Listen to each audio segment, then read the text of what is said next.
Datang wajib lapor, Rizky Bilar lari terbirit-birit lihat wartawan.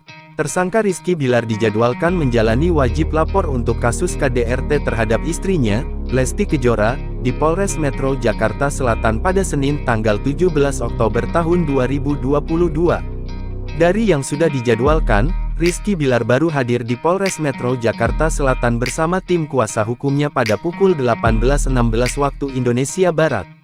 Kendati demikian, Rizky Bilar justru langsung lari terbirit-birit saat melihat awak media yang sudah menunggu kehadirannya sedari pagi. Menurut pantauan Kompas.com, awalnya awak media tengah melakukan sesi wawancara dengan Robby Syain dan Nastasya Syain yang selesai menjalani pemeriksaan sebagai korban penghinaan Billy Syahputra. Di sela-sela sesi wawancara tersebut, Rizky Bilar dari kejauhan berjalan santai dengan mengenakan kaos biru, celana olahraga abu-abu, topi, masker putih, serta sandal. Saat mengetahui kehadiran suami Lesti Kejora itu, awak media langsung menghampiri. Namun, Rizky Bilar malah kabur dengan lari saat menaiki tangga. Rizky Bilar bahkan tampak melompati 3 anak tangga sekaligus.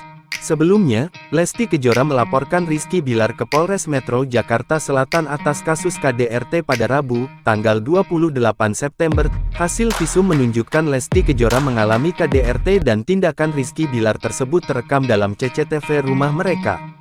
Setelah diperiksa sebagai saksi, penyidik menetapkan Rizky Bilar sebagai tersangka pada Rabu tanggal 12 Oktober tahun 2022 dan keesokan harinya dilakukan penahanan. Namun, pada hari yang sama, Lesti Kejora datang ke Polres Metro Jakarta Selatan untuk mencabut laporan. Proses restoratif justice kasus tersebut sedang berjalan. Penahanan Rizky Bilar pun ditangguhkan dan dia harus menjalani wajib lapor. Jangan lupa subscribe, share, komen, dan like ya!